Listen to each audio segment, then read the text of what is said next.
to about a year ago now, I did a video where I listened to every album by this guy in chronological order, and immediately after I finished each album, I would set the camera up and record my immediate reactions. I had a ton of fun making that video, and I knew I wanted to do another one like it, but I also knew that I wanted to do something differently, because going into that video, I already considered David Bowie to be my favourite solo recording artist of all time.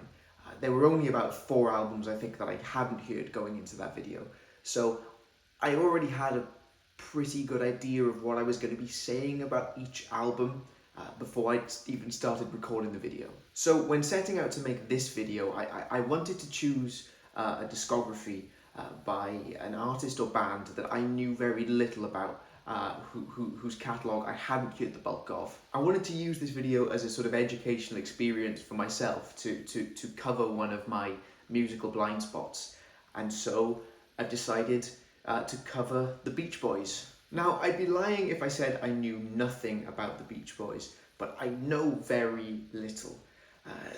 Considering how long I've been a fan of music and been on the internet in these music discussion spaces, and you know how much the name pops up, I know so little about the band that I can pretty succinctly right now tell you everything that I know about them. I've seen the Love and Mercy film, the Brian Wilson biopic, because they put it on the telly when he passed away toward the beginning of the year. That is where the vast majority of my Beach Boys knowledge comes from, just everything contained within that film. Other than that, I've heard Pet Sounds once. I heard it for the first time this year. And also I have a kind of vague idea of what is supposed to be their handful of like best albums and what are supposed to be the worst ones, just through existing in these online music discussion spaces, kind of through osmosis really. But apart from that, I know nothing. I have so little context for this this multi-decade spanning discography. I didn't need to use the word multi there. I could have just said decade spanning. So just like with the Bowie video, I'm going to listen to an album, I'm going to set up the camera, talk about that album, and I'm going to do that for the 30-ish albums that are contained within this catalogue, and then that's the video. So yeah, I won't waste any more time, let's get right to it. So let's start then, shall we? Album number 1 is Surfin Safari, 1962. Just got done listening. In a word, fine. It's a doo-wopping pop rock album from the early 60s. It's exactly what you'd expect it to be, I think. To my limited understanding, the Beach Boys had a similar start to their career as the Beatles did, in that they started out making so-so pop albums that teenagers liked, and they got popular off the back of that, and then made loads of money, and then were able to go on to make more groundbreaking stuff, push the boat out a bit further, and make the music that they have gone on to be remembered for.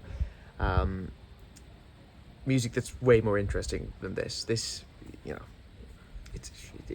nothing really. It's fine. It's not bad. I wouldn't say it's bad at all. There are a handful of tracks that I thought were sweet. County Fair was fun, and Cuckoo Clock, I think. But am I going to come back to these tracks like after the fact? Probably not. I did find myself wondering while I was listening to this album, were the Beach Boys considered to be cool by young people during this era? I understand that this amount of cheesiness was commonplace in pop music at the time, but something about this to me feels especially uncool. It feels very desperate to appeal to young people, and specifically obviously this surfer demographic, which I don't understand that yet. Maybe there will be a revelation in the music, but I have no context for this surfer thing, but I'll leave that for now. I don't want to say too much about this album and then not have anything to say about the next few. But yeah, this one's fine. Album number 2 is Surfin USA from 1963. And now here's where I want to ask, right? What is the deal with the surfing thing? Why are we so obsessed with surfing? I don't understand it. I'm not American. Maybe this is just some sort of cultural movement that I was unaware of, that it was surfing was a massive thing in the 60s. But why are we naming all these albums Surfers something, Surfing, blah, blah, blah, blah, blah? Why are we so obsessed with surfing? I don't understand it. I'm aware that surf rock is a genre. Is this where it got its start, in these early Beach Boys albums? Are there more pop rock albums from the early 60s that are all about surfing that have nothing to do with the Beach Boys? I don't understand. The reason I'm using this album as an opportunity to say all this is because I have nothing to say about the album itself. You've got Surfin USA, the title track, which is, I guess, one of the Beach Boys' most popular songs. I'd imagine it was maybe their first big hit. I don't know if the first album did numbers, but yeah, Surfin USA has lasted, I guess. I don't know why. It's not that good of a song, and the rest of it was just totally in one ear, out the other. I probably would have liked this about the same, if not more, than the first album if I'd heard it first. But listening to them back to back, it's just the same crap, really. Again, fine. It's not bad, but yeah, in one ear, out the other. Let's keep it moving. Right. Okay, we're getting somewhere now. This lighting probably sucks, but we're moving around. It's fine. Surfer Girl, album number 3, released in 1963. It's good. It is a noticeable improvement over the first two. Not by a lot, but I can quite confidently say that I enjoyed this album as opposed to just tolerating it like I did the first two. The slightly faster, more upbeat pop rock stuff that's on here is as it was on the first two albums. The songwriting is noticeably getting a little bit better. They're a bit catchier, but it's mostly the same stuff. But where this album shines is in its ballads. There's a few of them on this album, and they just do a good job of breaking everything up a bit more and making it all a bit more digestible. I don't think maybe the faster songs are even better than they are on the first two albums. It's entirely possible that I was just more receptive to them because there's something else going on. There's something else to latch onto. But these ballads are actually quite good. I think the title track, Surfer Girl, it opens the album, and I reckon it's the best Beach Boys song up until this point. Yeah, just lovely stuff, really. So album number 4 is Little Deuce, Coup. They've stopped singing about surfing now, and now they're singing about cars, and I don't care. This is probably the least memorable album yet. It's a massive step back. I thought we were heading in a good direction with Surfing Girl, but this is a step back to the first two albums. It's about the same in quality. It's not bad, but I don't have anything to say. So on to the next one. Album number 5, Shut Down Volume 2, came out in 1964. I don't know when Shut Down Volume 1 happened, if there even is a Shut Down Volume 1. If there isn't, I don't know why there's a 2. Doesn't matter. This one's fine. It's better than the one about the cars. Probably not as good as Surfing Girl, but there's not that much between any of these albums, realistically. As you can tell, my enthusiasm is waning with this early era of Beach Boys stuff. The good thing about these albums is that they're all really short. Like, every single one of these is a very tight 25 minutes. So they're easy to blast through. I've listened, well, this is the 5th one I've listened to today. I don't know how much more I have left in me today, but it's fine. Don't Worry Baby is definitely the best song so far, and actually about a third of this album is really good. Brian Wilson ballads, and the rest is just, you know, dump it. Honestly, just listen to Don't Worry Baby and move on.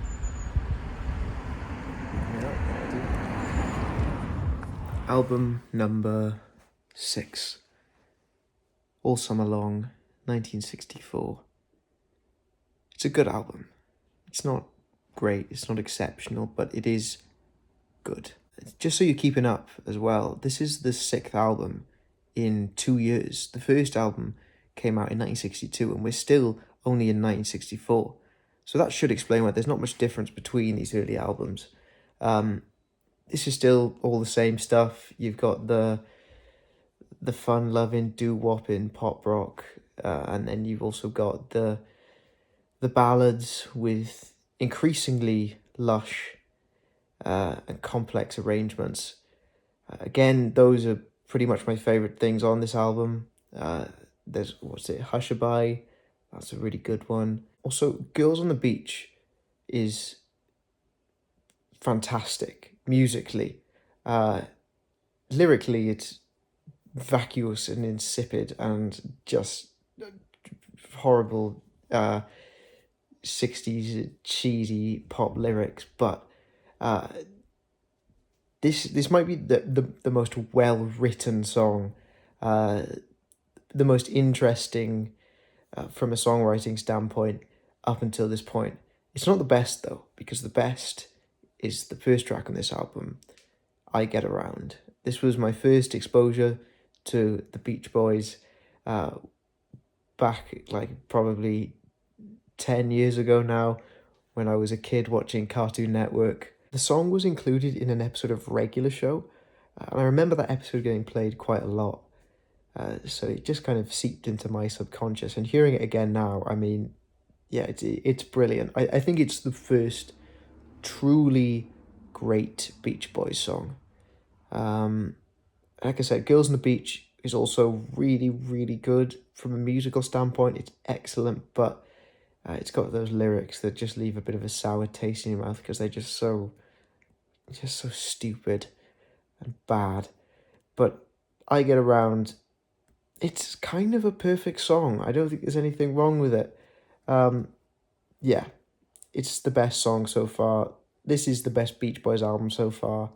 Again, it has its pitfalls, and it isn't perfect. It's not even great, but it is a good album. Yeah, I think that's me done for today now. I've done in 6 Beach Boys albums. I think the next one's a Christmas album, so I'm not ready to face that yet. I'm just trudging my way through these so we can get to Pet Sounds, and then hopefully from there it's smooth sailing. Yeah.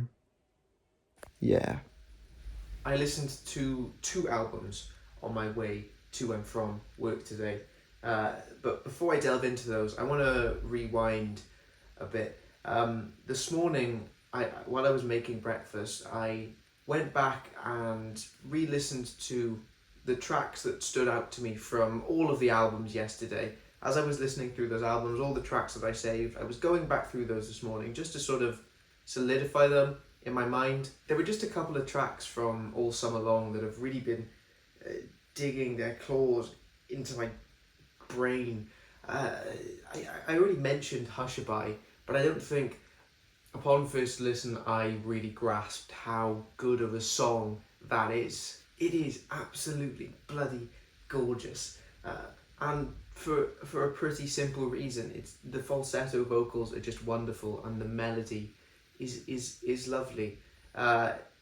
It's a wonderful song, and for pretty much all the same reasons, We'll Run Away is another beautiful song. I can't seem to listen to either separately. I have to do both, because I listen to one and I'm like, oh, now I want to listen to the other one. I said I Get Around was a perfect song. These are 2 perfect songs. Right, okay, album number 7 is Christmas Time with the Beach Boys, or Beach Boys Christmas Time or something. It's a Christmas album. And I suppose having the Beach Boys do a Christmas album is about as contradictory as me listening to a Christmas album during a heat wave in June. And that's all I really have to say about it. Album number 8, I have much more to say about it. Going into 1965 now, it's the Beach Boys Today. Now this is an interesting one to me because I think this is definitely their most consistently good collection of songs yet, but I don't think there's any songs here that really hit the heights of All Summer Long. Nothing comes even really all that close, to be honest. There are some, I think, really fantastic tracks on here. I'm So Young and Kiss Me Baby in particular, two beautiful ballads. Particularly the first 4 bars of Kiss Me Baby. Wow. Another track that I was genuinely blown away by is Do You Wanna Dance? It's the opening track, and it's a great example of Brian Wilson's arrangements elevating an otherwise standard song. This is a typical Beach Boys song, a good one. I still think it would be standout on this album without the arrangement that goes the extra mile. But about halfway through the track, they bring in these like timpani drums, and it really like just bolsters it, gives it a different kind of energy than I don't think I've ever heard from a sort of 60s pop rock song like this. It's just a very interesting addition. It's something that you would never expect and you'd never think would work, but the way it is incorporated into this track, I can't really imagine it without it. I don't think it would be anywhere near as good. Speaking on the album as a whole, I feel like the two sides of the Beach Boys that exist up until this point, at least what I perceive to be the two sides of the Beach Boys, the pop rock, Do You Wanna Dance, and then the ballads, Kiss Me Baby, I'm So Young. I feel like both sides are in harmony on this album more so than they have been on any previous album. I feel like up until this point, both sides are sort of competing for the spotlight on each album, and it can be a bit jarring going from one to the other, and oftentimes they'll just like do the pop songs in the first half and then the ballads in the second half.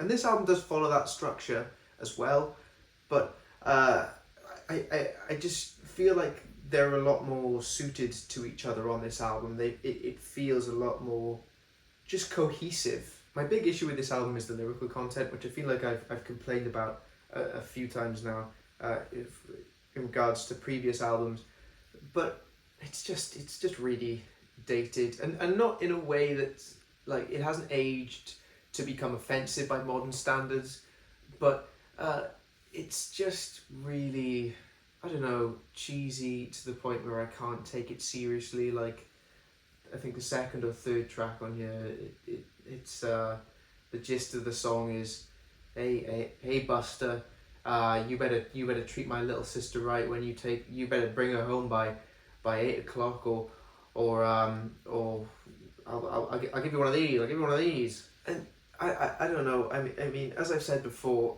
the Beach Boys aren't a cool band, at least at this point in their career, and I don't expect them to become cool later down the line. And that's fine, but I have my own personal limitations with how much cheese I can stomach, and I don't know. I don't even think cheese is the right word, but it's just, I can't even engage with it after a certain point. I mean, with that track anyway, the sister one, it's not standout musically anyway. If it was, I could probably bear it, like Girls on the Beach from All Summer Long, for example. I think that song is great. I think the lyrics suck, but the song is good enough to carry it. But yeah, I don't know. I just think there's some lesser tracks on here with crap lyrics, and it just makes me roll my eyes. Anyway, that's enough about the Beach Boys Today. It's probably the best album yet, but I don't think I would pick it over All Summer Long, because the tracks that I love on that album are more valuable to me than all of this album in its totality, even though I think it is a better experience top to bottom than All Summer Long is, if that makes sense. Beach Boys Today is a more enjoyable listen top to bottom, but if only one of these albums could exist and it was up to me to choose which one gets erased, it probably would be Beach Boys Today, just because the highlights on All Summer Long I think are really that good. Anyway, yeah, okay, let's move on. Okay, album number 9, Summer Days and Summer Nights, came out in 1965. And as soon as I heard that saxophone at the beginning of the first track, I knew there was going to be something different about this one, something that set it apart from the rest of the albums that I've heard so far. There's a personality to this album that I just don't feel like I've heard up until this point. The vocal performances are just more playful, they're more animated, they're more lively. This album has what I can only describe as a Beatles-like swag. It's the first time when listening to the Beach Boys that I have been able to hear how this is music that could have been marketed to teenagers at the time and could have genuinely come across to some as cool, which is something that I think has been completely absent from the music up until now. But this does sound a bit more hip, a bit more with it, a bit more carefree. I was really surprised to find out that this album came out before Rubber Soul. Having made the Beatles connection and knowing that Brian Wilson was a huge fan of Rubber Soul and it massively influenced Pet Sounds, that's one of the only Beach Boys facts that I knew going into this video. Hearing what I thought was Rubber Soul influence on this album, I looked it up and apparently this came before, which is mad to me because there's one song on here in particular, I can't remember the name of it right now, but it sounds like a really good imitation of Rubber Soul era Beatles.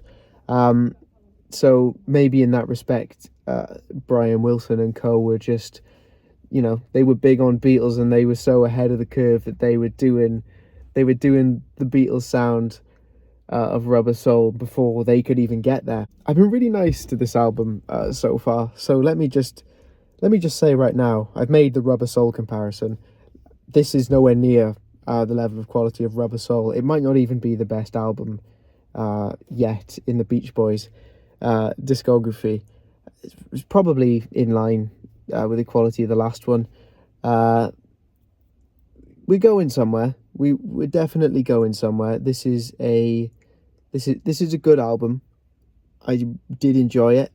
I'm looking forward to what's coming next because I think this is maybe the most growth between Beach Boys albums, and we're still in 1965. This is the 9th album in 3 years. So like I said before, there's a reason there isn't much difference between these albums yet because they're still also tightly packed together. But I feel like this is a big step, a big step relatively, for the very, very little steps of progress that the band has taken from album to album so far. Okay, I'm done talking about this album now. Let's move on. Look how nice this looks. I was just filming a different video and I had the camera set up and I was just thinking, like, I'm just going to reuse this angle because it just looks so nice. Album number 10 is The Beach Boys Party.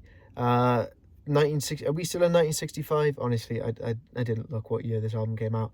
But you know what? This is a bloody good album. We are still in 1965. I've just remembered that. The Beach Boys Party is an acoustic album. So already it is the most different album so far. More, it's the album that deviates most from the typical Beach Boys sound. But not only that, this album is, I don't know if it's live or if it's just made to sound live, but it basically does exactly what it says on the tin. You've got the whole band, an acoustic setup with like bongos and stuff, and it's made to sound like the whole album is being played at like a house party in someone's living room. All of the tracks have chatter in the background and clapping, and like I said, there's bongos that sort of come in and out as if somebody, not as if like it's not a part of the band, but somebody just finds a pair of bongos and comes to sit down with them for a bit and tickles them, and then, you know, leaves it. And you know, it's just got a live thing going on, and I really like this album. I think it's really, really good fun.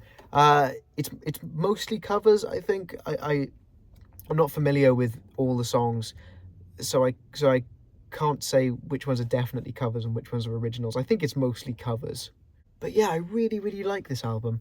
And that could very well have something to do with the fact that, like I said, this is the most they've deviated from their typical sound so far. After 9 albums of the same, it was getting a bit tiresome, regardless of the quality of each individual album. So this is a very welcome palate cleanser. I honestly think I would go as far as to say this is the first great album by the Beach Boys. And I don't know how I feel about myself saying that, because it doesn't really have much to do with anything they've done up until this point. It doesn't have a lot of the staples of their sound. Like, you know, there are tracks with lovely layered harmonies, but it's not the focus of this album. The focus of this album is just duffing out some fun tunes. I mean, like I said, it's what it says on the tin. It's a Beach Boys party, and it's just fun. There are 3 whole Beatles covers on here, and they're all really, really good. In particular, I Should Have Known Better and Tell Me Why. Those are fantastic covers. I might even go as far to say they're better than the originals. I like this album a lot. It's really good. I suppose this wouldn't be everyone's cup of tea because, like I said, it doesn't have much to do with what the Beach Boys were doing around this time. And if you don't like live albums, I suppose this wouldn't really be your thing. I assume this is studio recorded though, because it is included in it is generally included in like Beach Boys ranking lists and on their Wikipedia as a part of their main discography. I had to look at a few of these things to, you know, see what albums I had to listen to for this video. And yeah, as far as I can tell, it's included as a part of the main discography, which live albums very rarely, if ever, are. So yeah, I have to assume that this is a studio album, and all of the party ambience is just like is manufactured. It was recorded separately and added in, which is it's incredible, because there's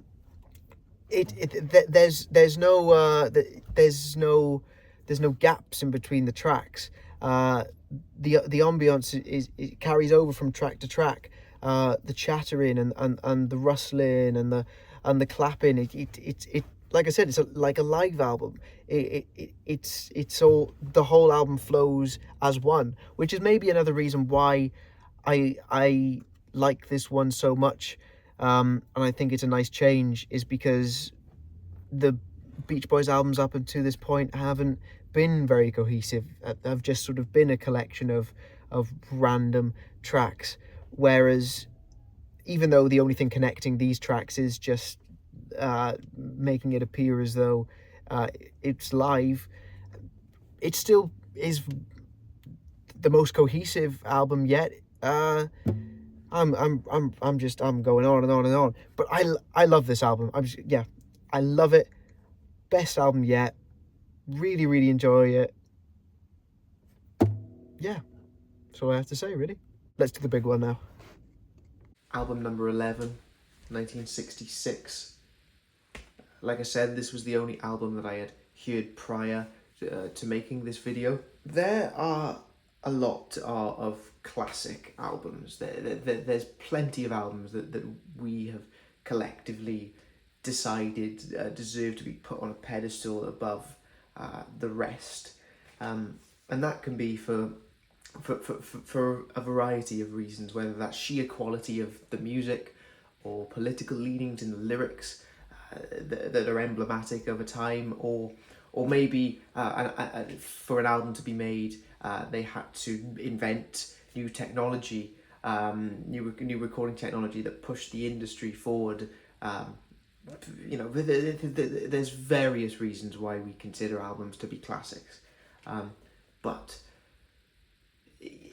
above all of the classic albums, there's a smaller handful of greatest of all time albums, right?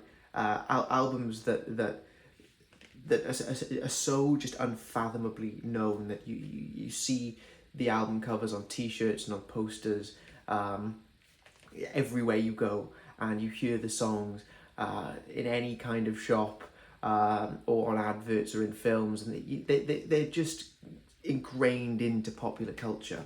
I'm talking about like an Abbey Road, or a Dark Side of the Moon, or a Nevermind, right? When you see these kind of albums topping every major music publication's best of all time lists, it sets an expectation, right? An expectation that is almost impossible for these albums to live up to, regardless of how good the music is, because you're constantly told that this is the best music that there is. These are the best examples of the album format, the best anybody's ever executed it. It's just impossible for these albums to live up to those expectations, right? That being said, Pet Sounds is absolutely as good as everybody says it is. And that's all I can really contribute, because it is so known, and so celebrated even today.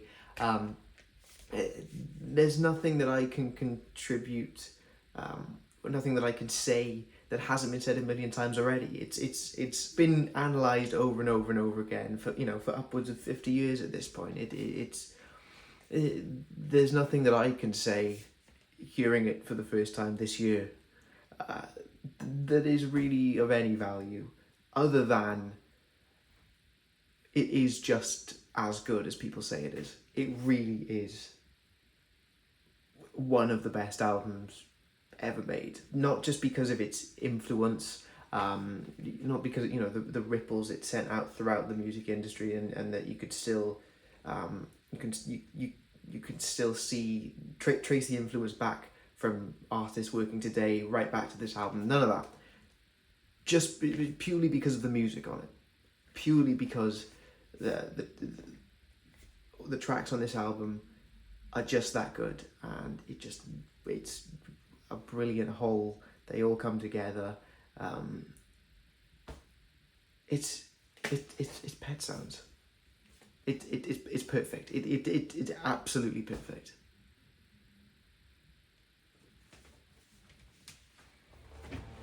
I ditched my car in a pub car park yesterday, and I've got a long old walk to go and retrieve it, so let's knock some albums down. Album number 12, Smiley Smile, 1967. Now, I do have some context for this album, for what this thing that I'm hearing.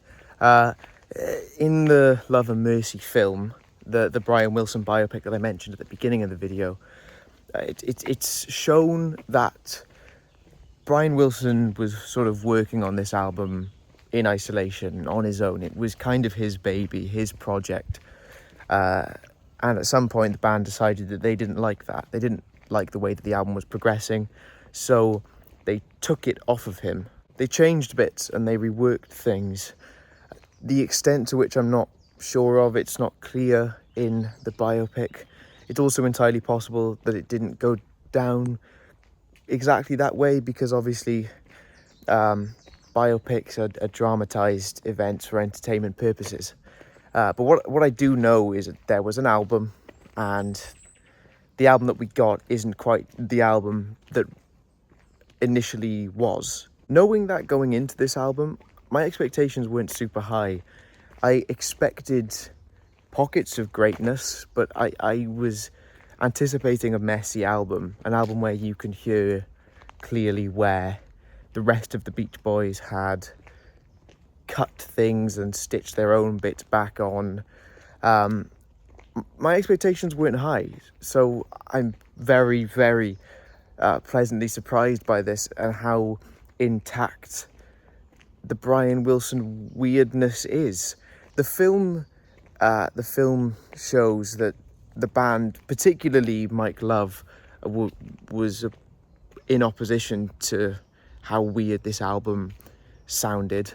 So I'm surprised to find that having reclaimed creative control and changed bits, that this album is still as weird as it is. I do have to wonder how strange it was before they took it off him. But also, I don't know, like I said, I don't know the extent to which things were changed. I don't know if it was just minor tweaks or if whole songs were rewritten. I don't have a clue. So I just have to judge it based on the music that's here. And the music on this album is amazing. It's wonderful. It's a fascinating listen from top to bottom. It's more about textures, this album, than songwriting. The songs do feel disjointed and they do feel sketch-like, but in a way that feels intentional, that feels artful. And I could be wrong about that. This could just be evidence of where the rest of the Beach Boys had hacked up the original Brian Wilson compositions and stitched them back together. But whatever the case, it sounds great. It's a really, really weird album. The second song is a song about vegetables, and it has like percussion that is somebody crunching on like a carrot or a stick of celery or something. It's unusual and it's experimental, and in a way totally unlike anything the band had done up until this point.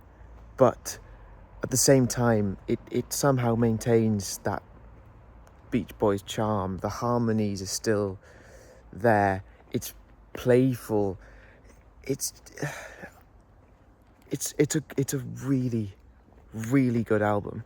There's a song on here called Little Pad, and hearing that was like finding a missing puzzle piece, and it's a song that for me it exemplifies why it's important to listen to old music and go back and explore the catalogues of bands and artists that your favourite bands and artists love. Listening to this song for the first time, I was connecting so many dots in my head to lesser indie bands of the 21st century, particularly like the 2010s. All the stuff with the ukuleles and the harmonies, bands like Tally Hall, other crap like that. I think certain bits of Panic at the Disco's Pretty Odd album sprung to mind as well. And I don't think that's a bad thing. I don't think it's a bad thing that I'm reminded of these lesser acts when I'm listening to this album and this song, because it just reminds me that it's not always a bad thing when a white American guy picks up a ukulele, and in the right hands it can actually be cool and be something and be nice and not insufferable. Because I think this song's lovely. I think this song, Little Pad, along with Heroes and Villains, the first track, probably my favourite tunes on the album. But it's a whole thing. I don't think I'm going to be picking anything out from this album to go back to individually. It's a package. It was a really, really intense listening experience, I think. Not because of the music that's here, but just connecting all the dots in my head to music that I love, bands that I love, that are so clearly inspired by this album in particular. I mean, this is much more lo-fi than anything they've done up until this point. There is a kind of homespun feel about some of the production on this album, some of the songs, and I'm listening to this album, drawing the lines to artists and bands that I love and the work that inspires me, and I'm kind of walking around here thinking, like, would I be doing what I'm doing? Would I be making the music that I'm making if the Beach Boys and Brian Wilson hadn't made this album and inspired those artists that I'm inspired by? And It's a weird thing to think about for me. I'm waffling on a bit now, but I did just hear Smiley Smile for the first time, so can you really blame me? Wonderful album, fabulous album, amazing album. I'm over the moon. Album number 13 is Wild Honey from 1967, and this one feels like a patch-up job. I don't imagine the Beach Boys were very happy with how Smiley Smile turned out. I can't imagine it was much of a success commercially or maybe even critically at the time, because of how strange of an album it is, how it's kind of what sounds like a collection of demos, I guess. I don't want to speculate. I want to try not to speculate, because that's not the point of this video. The point of this video is me reacting to all of these albums blind. I have very little context for the wider Beach Boys discography, and that's what I thought would make this enjoyable. So I'm not doing any research, because I don't want it to influence my opinion in any way. But it's difficult not to speculate at this point, specifically in their discography, because it's a really, really interesting. It's been an interesting run of albums.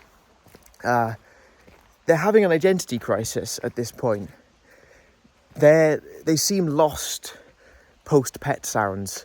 They don't know how to follow it up. They did the same thing for about 10 albums and it was fine, and people liked it. And then they made this perfect collection of lush pop songs and ballads, and now they just don't know what to do with themselves. This seems like the rest of the Beach Boys' response to Smiley Smile, this Wild Honey album. This is, in a way, a back to basics kind of affair. It's a straightforward pop album. It doesn't sound like Brian Wilson had much to do with this at all.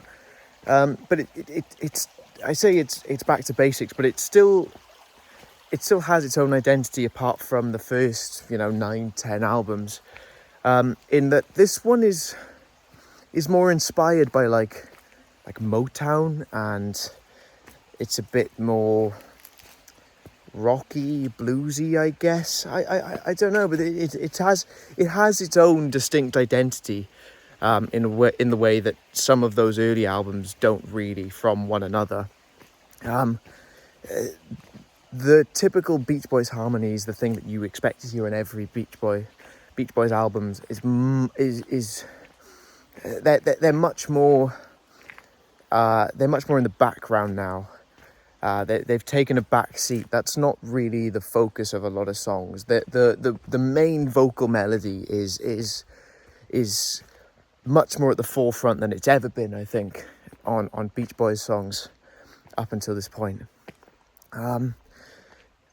But this is a good album. I'll just say that, just so there's no confusion about it. I think Wild Honey is a good album. I think it's really good, actually, and that's why I think this period of the Beach Boys is so interesting so far, is because they sound lost. And each album is so different from the last. But simultaneously, they're all really good. They're really enjoyable albums. And I just have no idea where we're going to go next. Has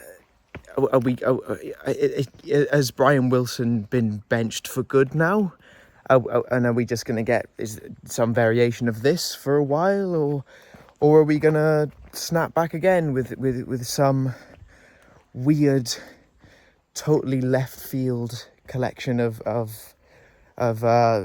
cleaned up, almost lo-fi demo sounding songs?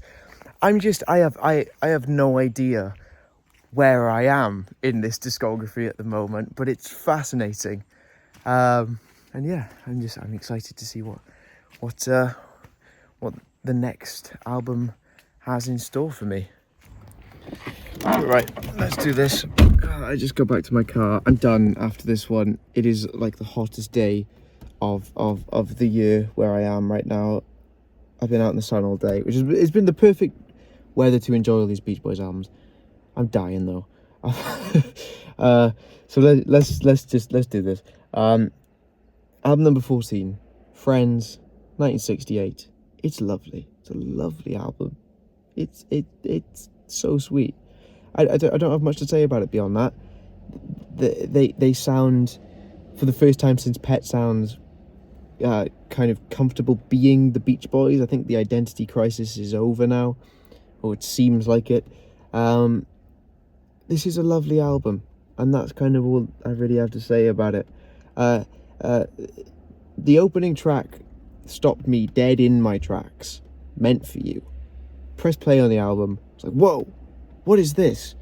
I found myself welling up. I was like, this is the most beautiful song I've ever heard in my life. And then it ended after 30 seconds. Why? What? This might have been the best Beach Boys song if they had just not done that. Okay, there we are. I'm done. I'm hungover. I listened to 2 albums yesterday, but I didn't record my reactions immediately because I was in a bad mood. I couldn't be bothered yesterday, but I did get through 2 albums, and I'm going to talk about them now. So, album number 15 is 2020. 20 out of 20? 20. It's a fraction. 2020. 20/20. I don't know. 2020 from 1969. This feels like it came from a similar place that Wild Honey did. I thought the identity crisis was over with the last album. It sounded like they'd settled, and maybe this is just what the Beach Boys is at this point, just sort of flipping back and forth between whatever that album is and whatever this album is. I don't really know what the Beach Boys is at this point. But yeah, this is Wild Honey 2, I guess. It's not as good as Wild Honey, I'll say that right now. I'd be lying if I said that I wasn't missing the sort of meditative quality of the last album when I was listening to this. I kind of wish we'd wandered down that more peaceful path for at least another album, but considering the way that this discography is going at the moment, the pendulum is probably just going to swing right back that way after this album. We seem to keep flip-flopping, but all in all, this is a good album. It's decent, it's fun, if not particularly memorable. I was absolutely hooked from the very beginning of the opening track. It starts with just drums, and I don't know what they did to make it sound like that, but it sounds like a drum machine. It sounds totally synthetic in a really cool way, and I was just thinking, you know, what how did they get these sounds in 1969? And then the song actually starts, and it's just a song about sort of reminiscing about the Beach Boys' surfing days. It's called "Do It Again." Yeah, it's not that interesting. This is definitely the loudest Beach Boys album so far. The production is extremely bombastic. There's huge horn arrangements on some of these songs, and soaring guitar solos, and it's just quite in your face. I'm trying to remember the name of the song that I liked. It's not really coming to me, but the phone's over there, and I'm here, and I don't want to have to get up and stop recording to remember the name of it. I think it's called Bluebird something. It's track 3.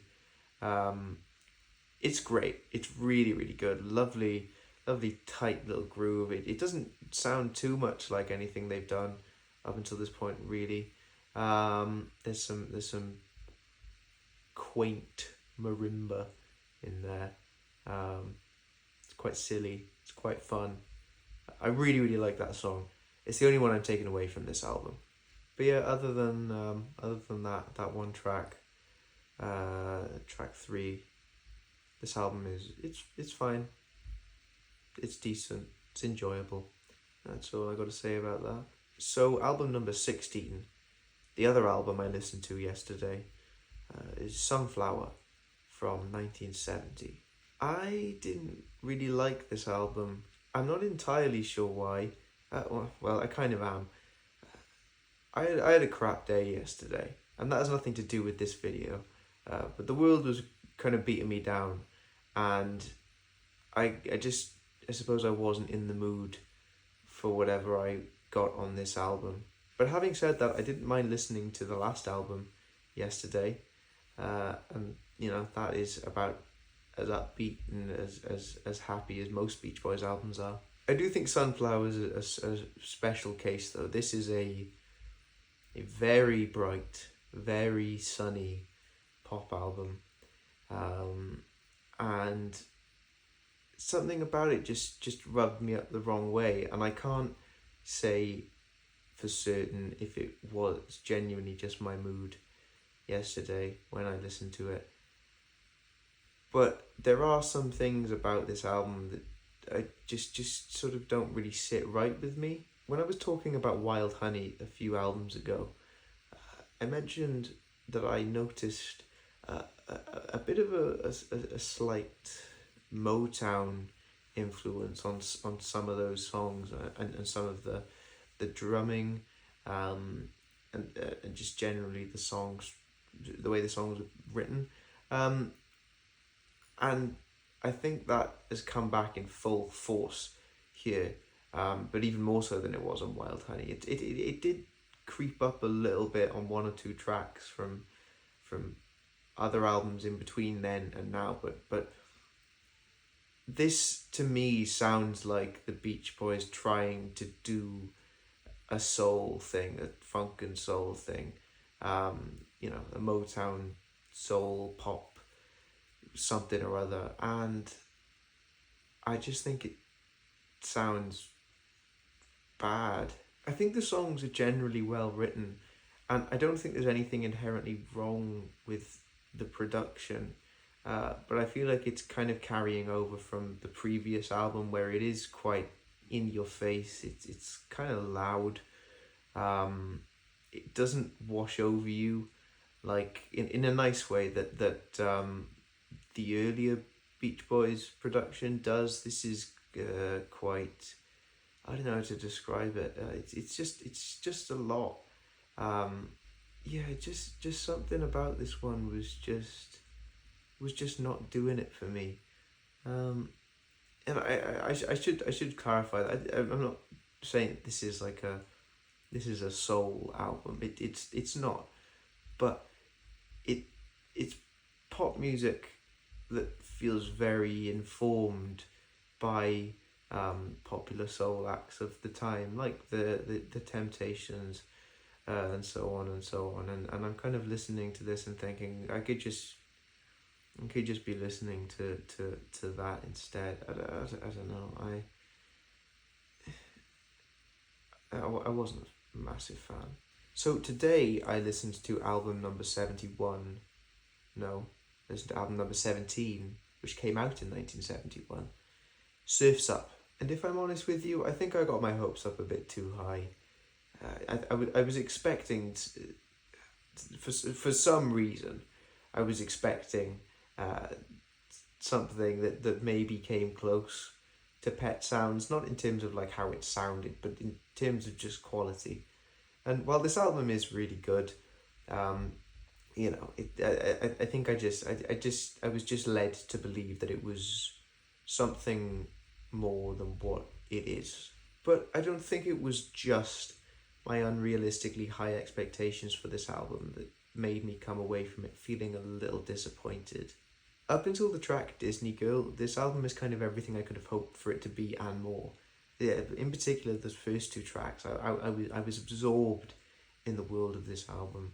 But then after Disney Girl, you get this sort of bluesy rocker student something. It's about student protesting and student demonstrations on campus, and the album sort of lost me with that one, and never fully won me back to the extent that I was won over by the first 4 tracks. And I'm kind of gutted about that, because I feel like if you'd put this track on 2020 maybe, I think it would have fit a lot nicer into that track list, and it would have been a cooler talking point, because I don't think, at least if there was a political Beach Boys song before this one, like an explicitly political Beach Boys song, then it just passed me by. I wasn't paying attention, but you can't ignore it on this song. I think that's cool for a band who are so unhip to make a song like this. I think the song is good. It just sort of it blindsided me a bit after just the sheer beauty of the song Disney Girl. And yeah, it just didn't win me back after that track fully. I'm very interested to come back to this album, like I said, with Sunflower, for kind of a similar reason. Now that I think knowing what to expect going into this album might help me enjoy it a lot more a second time. But that's for later. Okay. It's a beautiful day. Just doing my surf on the sea. And on the way here to the beach, I listened to 1972's Carl and the Passion - So Tough. So, who are Carl and the Passions? Are we just releasing solo projects under the Beach Boys name now? What are we doing here? I think it's quite clear that post Pet Sounds, the Beach Boys individually started to find their own voices and drift off in their own directions creatively, but they were all still stuck making music under the same moniker, and I don't think, it doesn't sound like any of them really wanted that. Every now and then on these post Pet Sounds albums, they all come together in beautiful harmony, but most of the time their songs are just individually competing for attention on the same albums. That's what it feels like to me anyway. Carl and the Passions is not an album title, it's a band. I mean, surely it's a band. I'm not looking it up to verify, because that's not the point of this video. I'm blind reacting to the music. But this doesn't sound anything like the Beach Boys. This is not a Beach Boys album. This is the debut album of the band, Carl and the Passions. The album title is So Tough. And for some reason they've released it under the Beach Boys name, because I don't know, were they contractually obliged at the time to not, were they not allowed to release anything outside of the Beach Boys individually? I have no idea. That's the only reason I can think as to why this is a Beach Boys album. But I mean, it's good. This is a pretty damn good album, I think. It reminds me a little bit of the first Bruce Springsteen album. There's a little bit of Neil Young's On the Beach in this album. I'm getting some kind of yacht rock vibes. It's a cool album, and it ends stronger than it starts as well. It gets better as it goes on. Some really beautiful tracks right toward the end. There's a great country rock number somewhere in the middle of the track list. That was probably my favourite from this album. I like this album quite a bit. I just don't know why. It's a Beach Boys album, and I just keep coming back to this with all these post Pet Sounds albums. Even though I'm enjoying a lot of these albums, I just keep wondering to myself, why is this band still a band at this point? Why did they keep making music together? Because it's so obvious that they wanted nothing more than to go off and do their own thing. I don't know, but this album's good. Yeah, this album's good. It's not a Beach Boys album, but it is a good time. Okay, so album number 19 is 1973's Holland. What the fuck? Right, it's good. This album's good. I don't know. I don't even know what to make of this right now. This isn't like a super weird album or anything like that, right? But I don't know what this band is anymore. So to me, this feels like a continuation of the Carl and the Passions stuff, which I was so sure was just a solo album that had just been inexplicably released under the Beach Boys name. This is just what they sound like now. I need to know what happened between 1971 and 1972. I need to know when the Beach Boys stopped being the Beach Boys. This is what makes doing a video like this so interesting and so challenging. Albums like Holland, right? Because it's making me simultaneously glad that I'm doing this, that I'm going through all these albums with no context, just one after the other, and simultaneously I'm kind of regretting the whole thing. Why did I do this?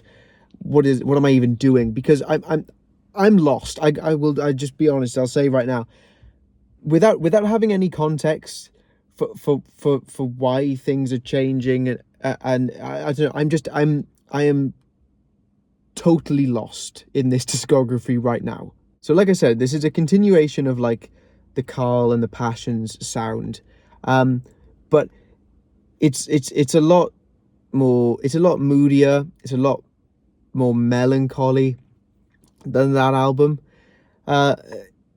It's the longest Beach Boys album so far by quite a bit. 48 minutes this album's coming in at. So I'm going through it. I put it on and I see the runtime, and 48 minutes is not a long time. It's not a 48-minute album is not a long album. That's pretty standard. But considering the longest album so far, I don't think it's even cracked 40 minutes. They've all been like 30 minutes and change for the most part. Most of them at the beginning, like the first 10, were not even over 30 minutes. So then to get this near 50-minute album, it did feel like a slog at first. It felt like a task. I had to kind of readjust my brain to listening to albums that are that long to hold my attention there. And no, that's not just because I'm a zoomer with fucking brain rot or whatever. I can comfortably sit through an album this long. I was skeptical at the idea of sitting through a Beach Boys album this long. So, like I said, the beginning of this album, I felt like it was a bit of a drag. I felt like I was wading through this album, and there's a 3-parter, just before the middle. It's called the California Saga. And I was getting through this, and there was like some spoken word bits popping up, and I was like, what is happening right now? And then get past that, which is about 6 tracks in, but like I said, this album's a bit longer. Get to the track The Trader, and then I sort of settled into this album. I settled into its plodding pace. That's the thing, is that it's such a departure from basically everything that's come before it, even the Carl and the Passions album, because of how much this album takes its time. The Beach Boys, all of the Beach Boys' albums, I think, are immediate. even on the slower ones, the ones with the ballads, the songwriting is there. They're catchy, and they're short albums. So like I said, it's immediate gratification a lot of the time. This album is slower. It needs you to sit with it and take your time. But I didn't know that going in because I didn't have it. I don't know anything. So I didn't know how to go into this album. I didn't know how to prepare myself. And now I've come out the other end, just not knowing what the fuck just happened. Because, right, so there's, like I said, you get to the track The Trader. That's where I was like, oh, I get this now. It took me a while, but I've adjusted. I've rewired my brain. This is what a Beach Boys album is now. Then you get about 4 tracks down, and then the last 6 tracks is a spoken word fairy tale. What the fuck? I think I like this album. I think it's good. I'm excited to go back to it, knowing what I know now. And like I said, that's what makes this video interesting, doing this, going into these albums having no context. But that's why context is important a lot of the time, when you're going through someone's discography. When something suddenly changes, to have that context to understand why, to know how to you need to know how to approach music sometimes.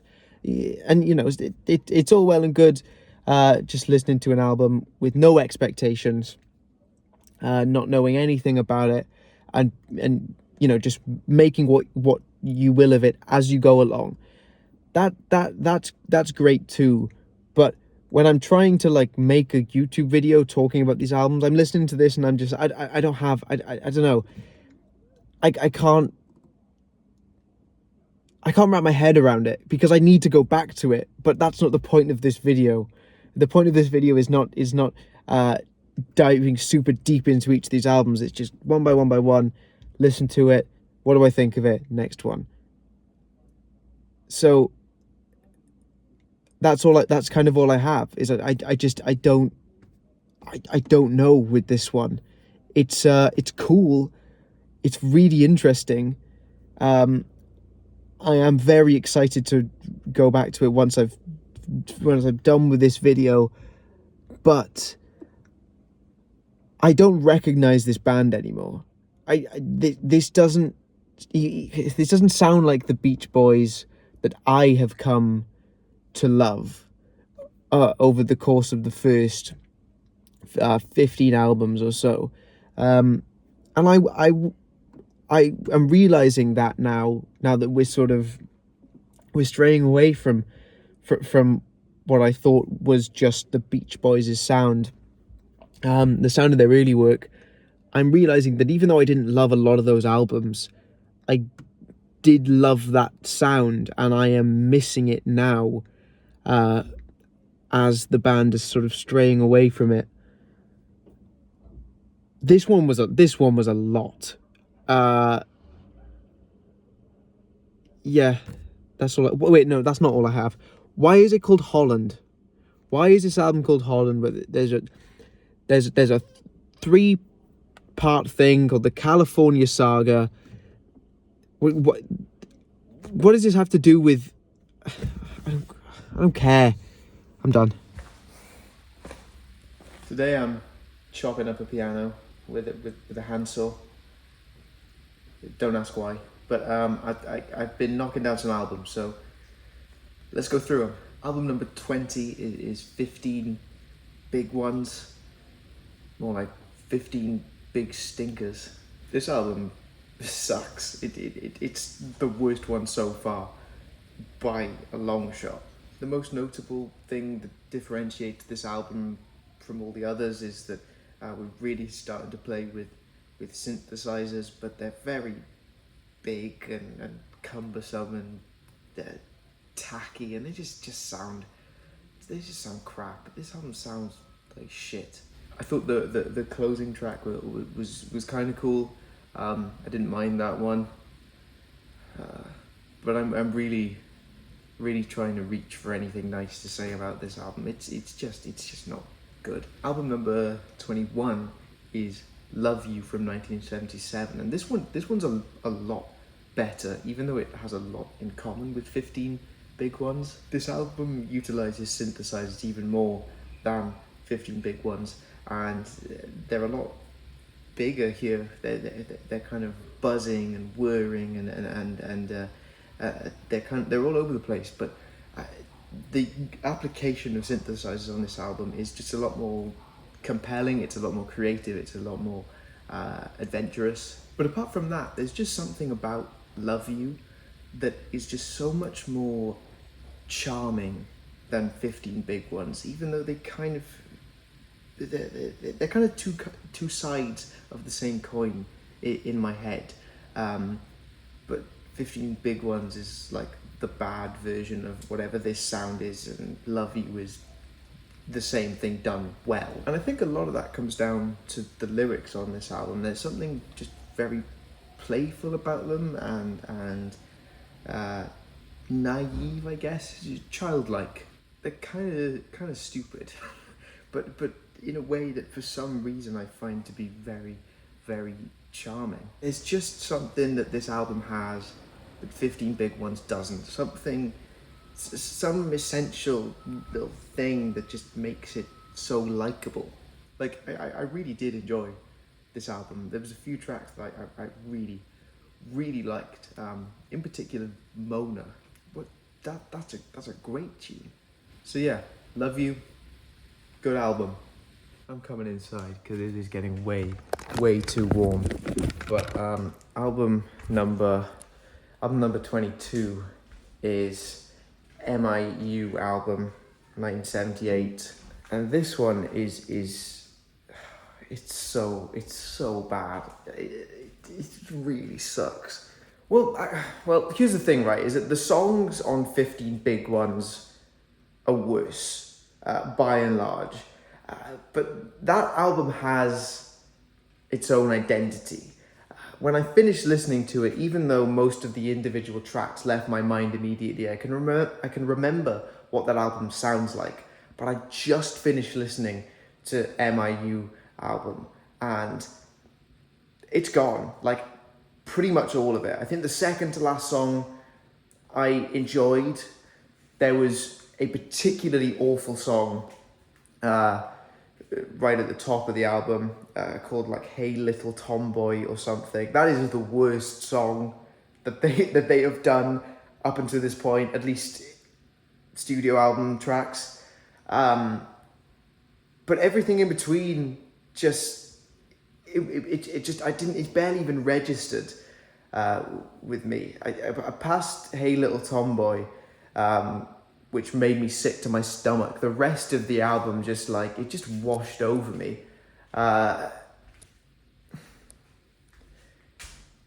This is getting tough.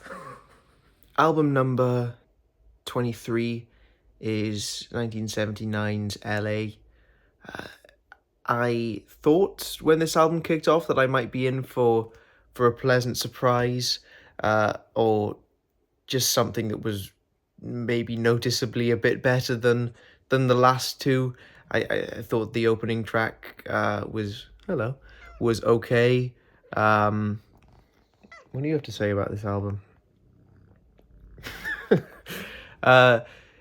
Yeah, and I thought I quite liked Lady Linda, the second track, and then I think I must have blacked out because the only other thing I remember is being toward the end of the album, and there's a 10-minute disco track, which I think was a song that we've already heard before at some point.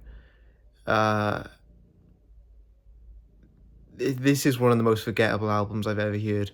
Album number 24 is called Keeping Summer Alive, I want to say, from 1980. And look, at this point in the Beach Boys' discography, they've abandoned all artistic integrity. 3 of the last 4 albums have been almost totally worthless outside of the song Matchbox of Your Love, Matchbox something, from the M.I.U album. So you got to take a win where you can get one. And I didn't hate listening to Keeping Summer Alive. There is the song when girls get together, which I'll say doesn't pass the Bechdel test. But other than that one song, generally I think the lyrical content on this album, the quality of it is slightly a cut above the last few albums. Like I said, just apart from that one song, which is pretty cringeworthy. There's not much else that's offensively bad. There were some brief moments on here that I found to be actually quite compelling. Like the last minute of the track "Going Home," I thought it sounded quite nice. I you know, I'm not in love with it, but I didn't hate listening to this. I actually didn't mind it. I thought there was some solid grooves on some of these tracks. And yeah, it went down a lot easier than definitely the last album. For the most part, I didn't find this as obnoxious as 15 Big Ones. And I didn't think it was quite as forgettable as LA or the M.I.U album. And that's something. There's something sad about this album, and not in the way that there was like an underlying melancholy about an album like Holland. It's nothing to do with the music. The album title, "Keeping Summer Alive," the artwork, the band is depicted like in a, it's like they're in like a glass dome, and in the dome it's like a beach. It's a beach environment, and they're wearing like Hawaiian shirts and whatever. But then outside of the dome, there's like a wintry, harsh, dark landscape. And I genuinely don't know if this was like meta and self-aware, or they genuinely just thought that this was, I don't know, it was something, if it was just a nice way to harken back to their surfing days, because it's not. It reads like we know everything's fucked and we know that we're past it, but we're still just gonna keep duffing them out, keep trying to I don't know, recapture that fun-loving teenage thing. I mean, yeah, it's still better than the last few. Yeah. I'm at a festival. It's raining. I'm in my tent. But I listened to a good few albums on the way here on the drive. It was a pretty long drive. So I'm going to tell you about the albums that I listened to. Album number 25 is 1985's The Beach Boys, a self-titled album.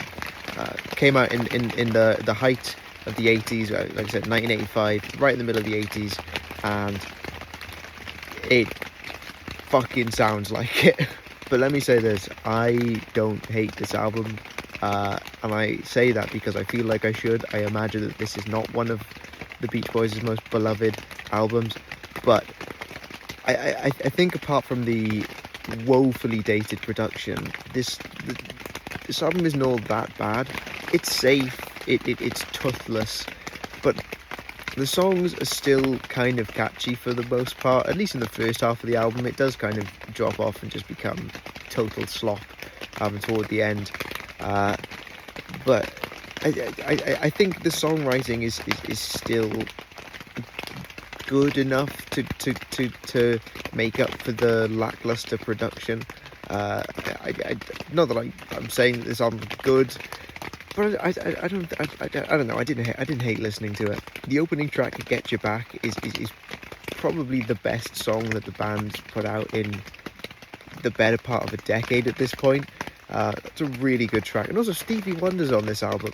There's a track like right toward the end of the album where it's got some of that harmonica going on, and I'm like, oh, this sounds like Stevie Wonder, and then there he is. He comes into the second part of the track singing. His vocals aren't mixed very well. You kind of wouldn't know it's him unless you really paid attention, I guess.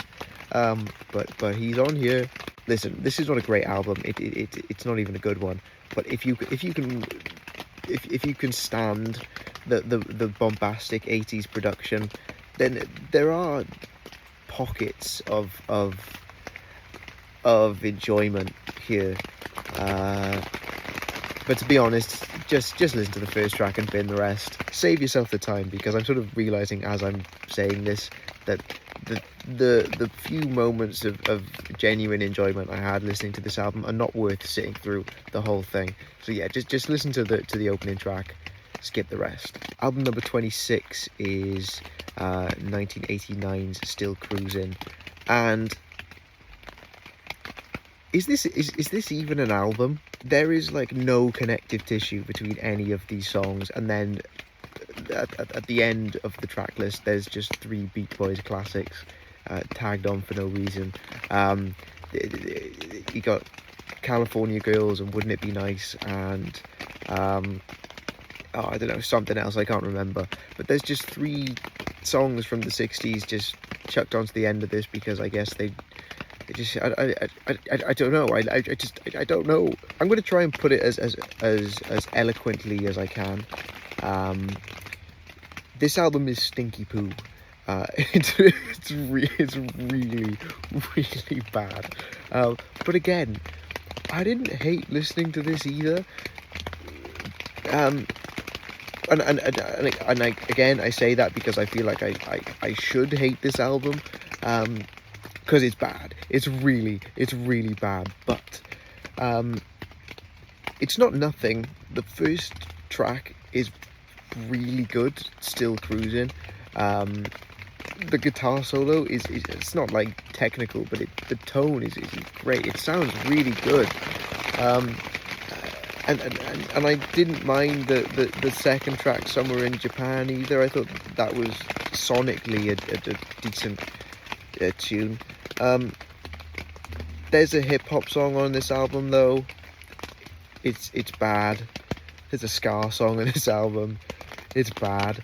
But the really bad stuff on here is at least it's funny. Sincerely, this album in parts is so bad it's good. Like genuinely, some of it is that bad. You got to listen to the hip hop song, man. I can't remember what it's called, but oh my god, it's something.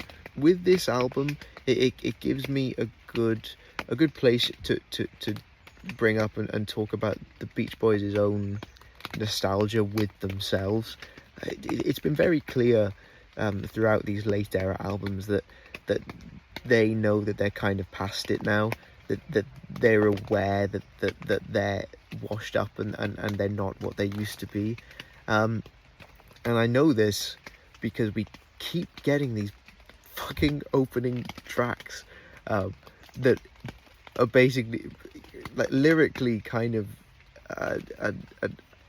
sort of evoke the same sentiment of just like we're doing it again, we're back at it, we never left. Well, I mean, there is literally a song called "Do It Again" from an album like a long time ago at this point, but still, get you back, still cruising. It's like the keeping summer alive or whatever. Get over it. And I think that the reason I bring that up here is because, like I said, there is literally 3 old songs, Beach Boys classics, at the end of this album, just to be like, hey, remember when we were good? I guess.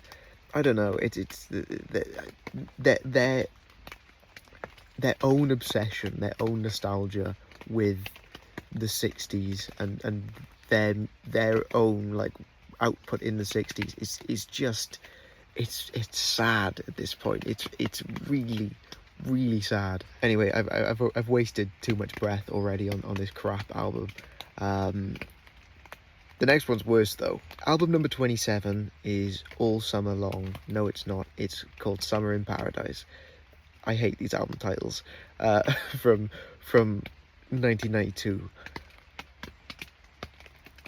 Right. Let me just preface this by saying that at the beginning of the video when I said I didn't really, I hadn't heard any of the Beach Boys music really outside of Pet Sounds. That was true. But I I've been on the internet for a while. I've been in sort of music circles. I've been observing music discourse on the internet for years. This album comes up frequently when people talk about the worst albums of all time. So I did have that expectation going into it. So maybe that's why I didn't hate it as much as I thought I would. But, massive but, this album is fucking dreadful. I think that the reason that this album comes up in those worst of all time conversations is because it starts off on its worst foot. The first 3 tracks are the worst on the album. They are absolutely fucking abysmal. But then it kind of it sort of peaks around track 4 and 5. I actually thought that I didn't mind those ones. There was bits in them that I thought weren't nothing, I guess. And I think the rest of the album, though it is terrible, like let's not get confused here. It's not like, it's not worst album of all time material, I wouldn't say. I think especially toward the back it kind of picks up a little bit again. I don't know. I don't think this album is as absolutely, totally, I don't know, irredeemable as people make it out to be. It's sad and it's pathetic. And it's terrible. It is. It's a terrible album.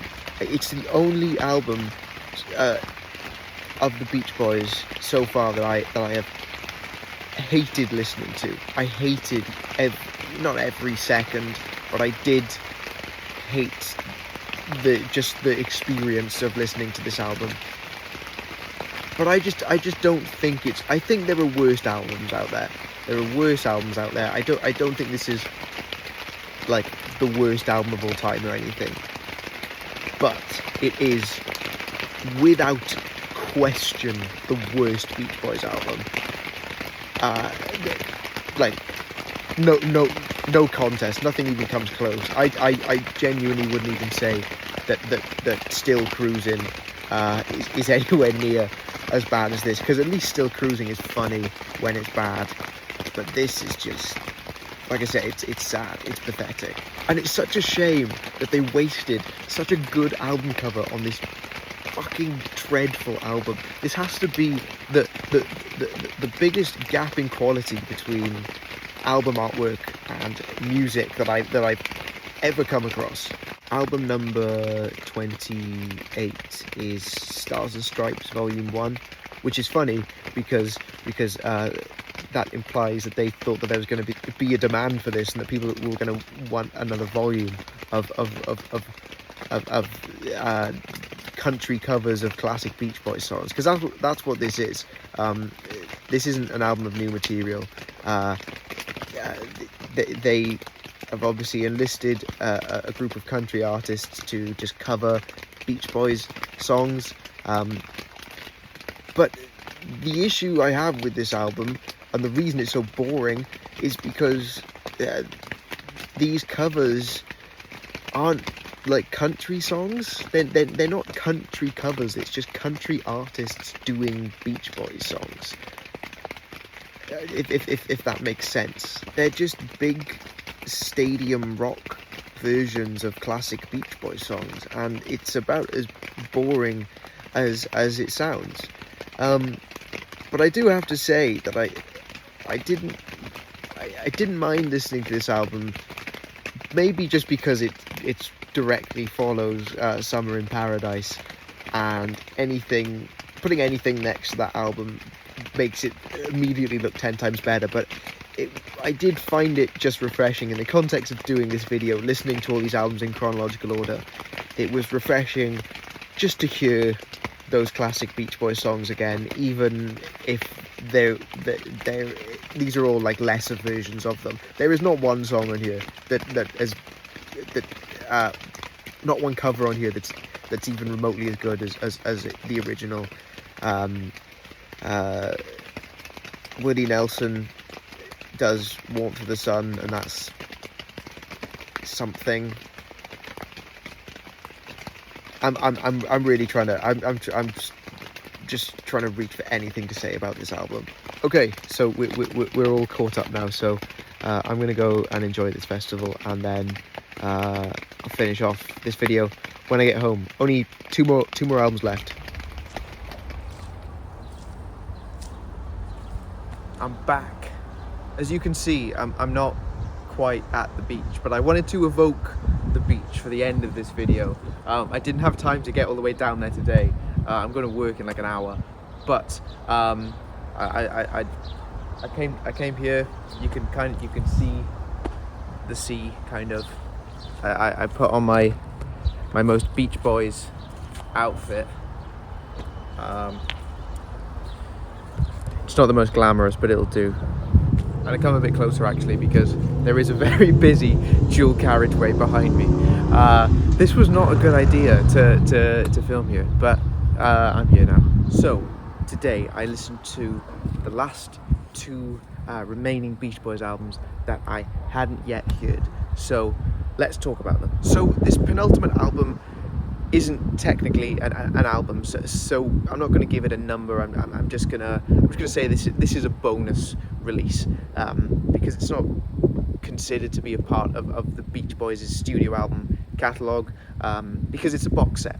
It's 2011's The Smile Sessions. Now I didn't sit down and listen to the full 6 hours of music that's on this release. The reason that I'm talking about it is because this album, or this compilation, this release, features the original version of Smile, the whole album, restored, which was considered to be lost up until this released. It's double the length of the chopped and changed Smiley Smile. The original release only came in at I think 24 minutes, and this is 48 minutes, and I was really surprised to find actually how much is different, because it's not just 24 additional minutes of material. The only two songs that went pretty much unchanged were Heroes and Villains and Good Vibrations, which only had sections cut out of them.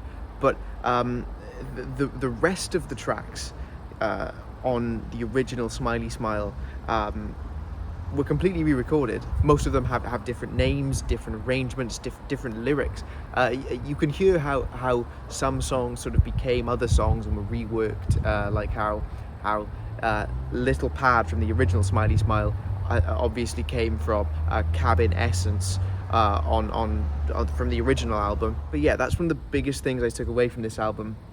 One of the things that really surprised me was just how different the songs are in their original forms to how they ended up on Smiley Smile. If you remember in that part of the video where I talked about Smiley Smile, I spent a lot of it, I guess, speculating about how different and how weird the original versions of the songs must have been, if the versions that ended up on Smiley Smile were the kind of the cleaned up, slightly more palatable versions. But now, having heard the original album, having that as context, I can definitely say that Smiley Smile is more digestible for general audiences, if only slightly, because Smiley Smile is still a strange album.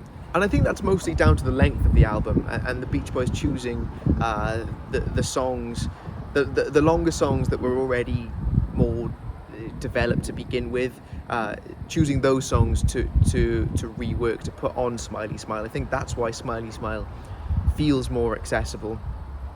But another part of me thinks that having all of these fragmented tiny little pieces, 30, 40, 50-second tracks, so a lot of this is what makes up a good chunk of the track list of Smile, the original Smile. And I think having those gives it more context. I think the abstract nature of the original album. Something about it gets lost in translation when you only take the bigger pieces, and it feels like it's it's trying to be weird. Whereas with Smile, the original Smile, this is getting confusing. Having all these in-betweeny tracks to sort of segue you from one longer piece to the next, it functions better as an album. Is it better than Pet Sounds though? That's the question. I haven't lived with this album for long enough yet. I mean, I heard it for the first time today.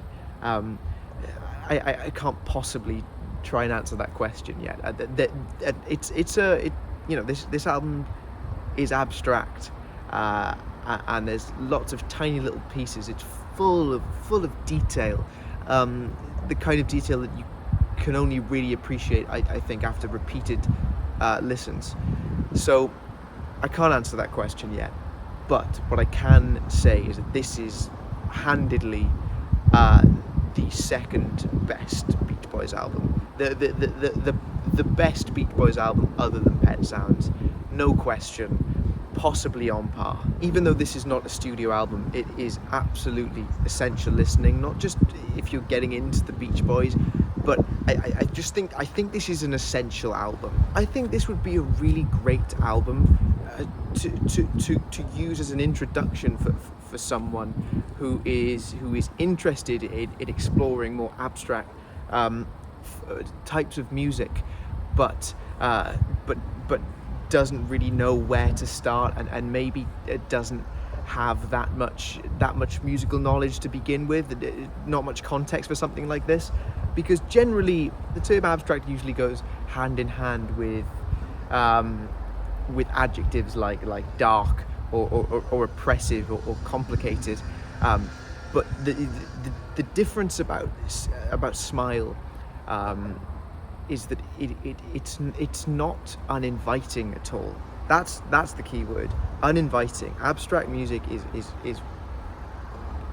kind of inherently uninviting. This album is lovely. It sounds like a child playing. It's purely innocent in a way that I think only Brian Wilson could achieve in music, being a grown man, and at that only a few times in his career. It's a wonderful album. That's not to say that it wouldn't be challenging for your average listener, but if you think that description that I just gave fits you, as you're someone who is intrigued by experimental music, but you don't have much context, much musical knowledge, you've never listened to anything remotely experimental or abstract before, I think this is a good place to start. So, the last Beach Boys studio album came out quite a long time after the album before it, the last studio album before it. Stars and Stripes came out in 1996, I think, and this album came out in 2012. It's called, oh my god, what is it called? That's Why God Made the Radio. That's what it's called. Did I say it's album number 29? It might not even be that. I might be wrong. I think it's album number 29. I've lost track. I don't know if it was intentional, but this album would mark 50 years of the Beach Boys, because the first album, Surfin Safari, came out in 1962. I don't know if this was intentionally released as like a 50-year celebration, but just throwing that out there. This album is good, but it could be so much better. The one crucial flaw of this album is the production. It's not good. Everything is digital. It's got a horrible sort of plastic film on everything. This album smells like the PVC record sleeves, and polystyrene it sounds cheap, and it's such a shame because every song on this album is good. It's the most consistent album from the Beach Boys since Love You in 1977. It is a solid album All of the tunes have their own merits. You know, I don't think anything here is amazing, but this could have been a really good album if not for just the tacky digital production. I'm not interested in arguing analog over digital. That's not what I'm getting at when I say this, but it does sound like to me on this album the group got really comfortable with the conveniences of digital recording and just opted to use some synthesized replacement for real instruments basically wherever they could. It sounds cheap and it sounds lazy, and it's annoying because, like I said, I think the songs are generally pretty good on here. Some of them are really good, in fact. I think the title track, That's Why God Made the Radio, is a really good classic sounding Beach Boys tune. That's another thing about this album, actually, is that it's constructed to be like a final album, right? So we're dipping our toes back into the nostalgia pool again. They never really left. The Beach Boys have been singing about going back to the beach and going back to the girls and you know, for fucking 25 years at this point. But there's something about the way this album does it that doesn't feel sad. It doesn't feel forced. It feels self-aware this time. It feels earned as well. There is one line I think I picked up on where they talk about the reunion itself and this album being easy money. So at least they're owning up to it, I guess. I'm a really big fan of the closing track on this album, and that's for a few reasons. The first reason being that in terms of production, it's just a massive cut above everything else here.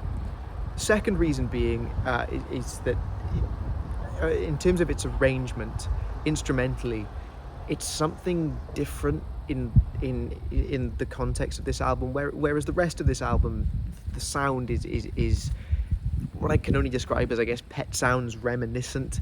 And I don't mean that as super high praise. I just mean that as in it's trying to evoke Pet Sounds in its arrangements. It's the 60s nostalgia thing that they've been hung up on for so long.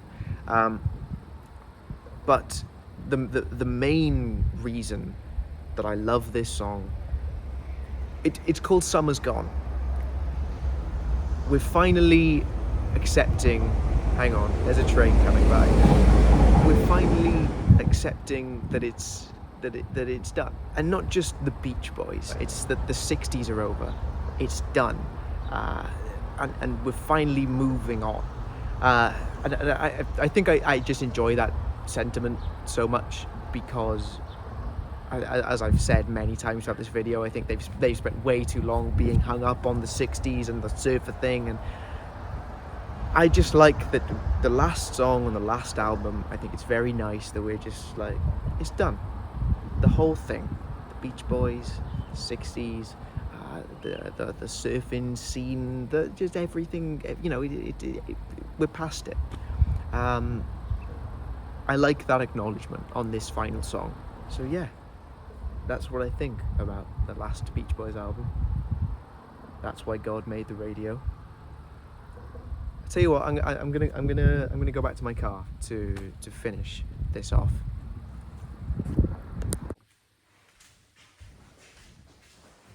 Okay, so obviously this isn't my car. I was going on and on and on yesterday, and I lost track of time, and I was late for work, so I didn't have time to film the end of the video, so I'm doing it now. Also, I looked back at all the footage from yesterday, and the camera like immediately went out of focus after about 2 minutes of recording. So that's cool. Anyway, let's wrap this up. So what did we learn here? Was this a good way to experience this catalogue? Is this a good approach to experiencing the discographies of legendary bands and artists with decade-spanning careers? Honestly, I think yes. I had so much fun doing this, and even though initially it seemed like it seemed like quite an intimidating task, going through all these albums, and just the idea of having to record myself after each one and say something of substance. I don't think I've done that for every album, but I hope I've done that generally. But to have to do that with having no context for any of this, it was an intimidating prospect, I guess. But I had so much fun. I think I like the Beach Boys more now than I ever would have if I had just picked the 4 or 5 best, or what I generally consider to be the best albums from their discography, listened to those and discarded the rest. Even though I know little to nothing about the band itself, other than tidbits about Pet Sounds and Smile, which is basically just common knowledge, I feel like I have a comprehensive view of the Beach Boys. And I think it's important to mention as well that I think context is important in music, especially when it comes to bands like the Beach Boys, who are on that kind of pedestal, who have had the influence that they've had, who are celebrated as much as they are. I think if you consider yourself anything more than a casual music fan, then you have a duty to do your own research when it comes to going through a discography like this, exploring the catalogue of a band like the Beach Boys, because historical context is important, and it will only help you appreciate the music more when you know why certain albums are as revered as they are. But if anything, going through this discography in chronological order with no context has only made me want to seek out the relevant information more. I want to know why the sound changes so drastically between X album and Y album. I want to know why on a certain album a voice pops up that I haven't recognised before. I want to know why voices that I used to recognise from earlier albums then stop popping up on later albums. I want to know more. I want to know why. I think the conclusion I'm coming to here is that you don't necessarily need historical context to enjoy music. I got through 30 albums, or 30-ish albums, with little to nothing, and I had a great time. But it is better if you do, because at a few points during this whole thing, I felt a bit lost in this catalogue, and that was fun to some extent. It was more challenging for me as a listener to try and figure it out on my own, to just sort of sit back and let what was happening happen, go through these albums and just observe the changes and try to make sense of it myself. But if you remember, I think I felt kind of lost in the very early Surfer stuff, because I didn't understand. I don't know what the Surfer thing's about. I still don't, and that just seemed to go on and on and on, and then sort of in the 70s, then when we get to the Holland album and the few albums after that, how I remember saying that I just didn't recognize the band anymore, and it was difficult having no context for that, and it was difficult to not try and look up bits and pieces from it, just to get a slightly bigger picture in my mind. But I didn't want to do that. I didn't want to do that at any point, because I didn't want that to sort of inform or persuade my opinion on anything in any way. I didn't want it to change my initial reaction.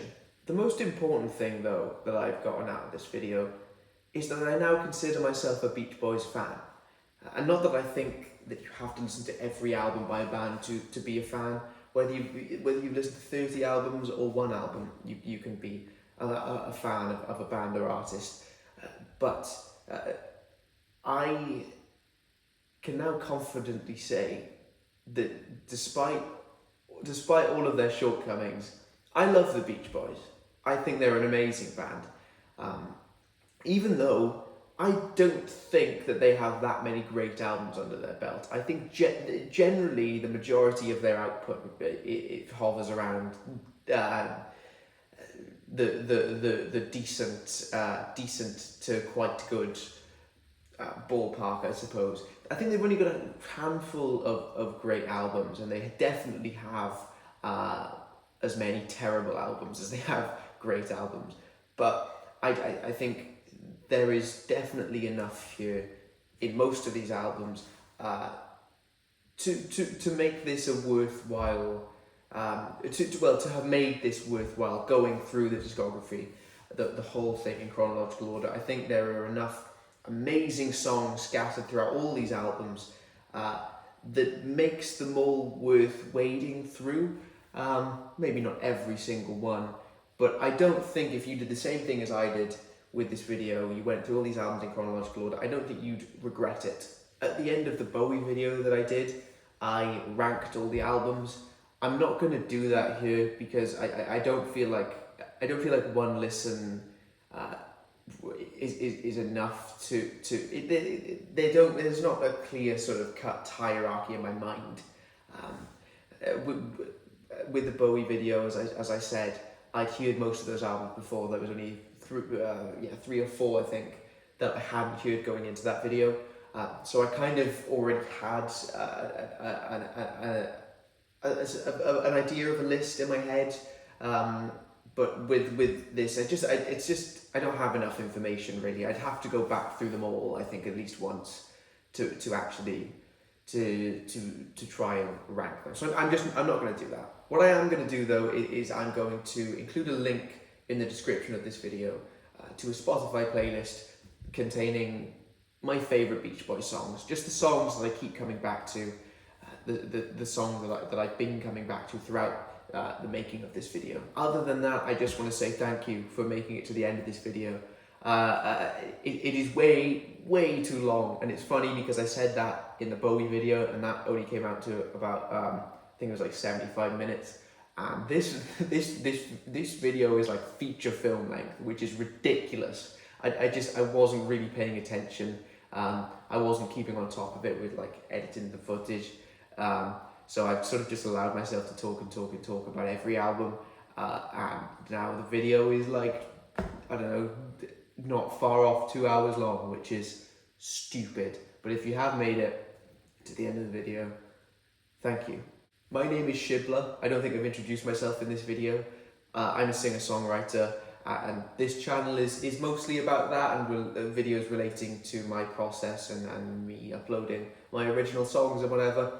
But I also do videos like this from time to time where I talk about music, nothing to do with my stuff. So if you enjoyed, maybe subscribe, stick around. But otherwise, yeah, just thank you for watching, and yeah, I'll see you when I see you.